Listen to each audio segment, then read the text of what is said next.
Good day everyone, I am Archel G. Austral, Bachelor of Elementary Education student. For today's video, we will talk about Newton's Law of Motion. Sir Isaac Newton is an English scientist and mathematician famous for his discovery of the law of gravity, also discovered the three laws of motion. So Newton's law of motion describes the motion of all objects on the scale we experience in our everyday lives.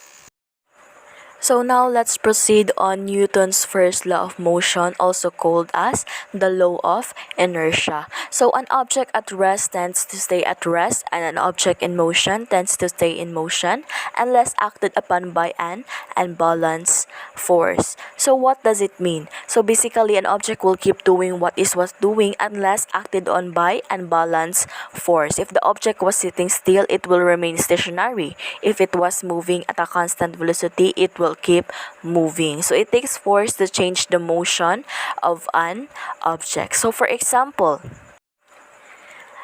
two teams are playing tug of war. So they are both exerting equal force on the rope in opposite directions. So this balanced force results in no change of motion since the two teams are exert the equal force on the rope. So the second example is a soccer ball. It is sitting at rest. So it takes an unbalanced force of a kick to change its motion. So question, if objects in motion tend to stay in motion, why don't moving objects keep moving forever? So things don't keep moving forever because there's almost always an unbalanced force acting upon it. Now let's proceed on Newton's second law of motion, also called as law of force and acceleration. So force equals mass times acceleration. I'm sorry, I've made a mistake. It's supposed to be F equals ma. So let's move on. So F is mean to be force, m mass, A for acceleration. So acceleration, it is a measurement of how quickly an object is changing speed. Force is directly proportional to mass and acceleration. If you double the mass, you double the force. If you double the acceleration, you double the force. So what if you double the mass and acceleration? So doubling the mass and acceleration quadruples the force. Now let's proceed on Newton's third law of motion, also called as law of action and reaction. So for every action, there is an equal and opposite reaction. Just look at the picture in your screen, a balloon. So an action there is the air goes down, and the reaction, the balloon goes up.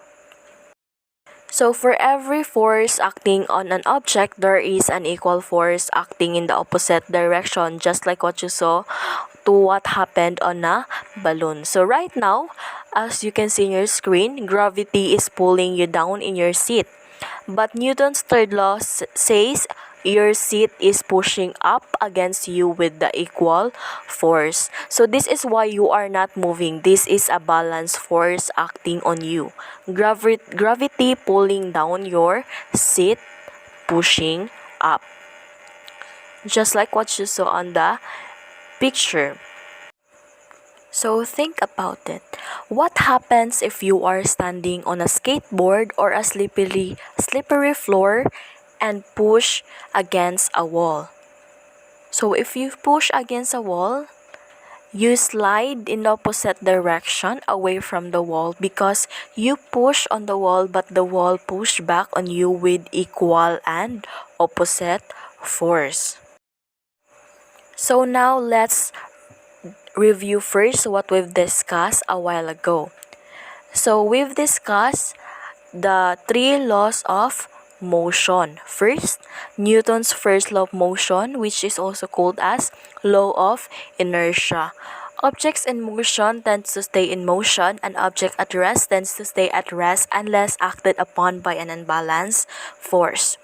Second, law of force and acceleration. Force equals mass times acceleration. Third, Newton's third law of motion, the law of action and reaction. So for every action, there is an equal and opposite reaction. So that would be the end of our video. I hope you learned something from my discussion.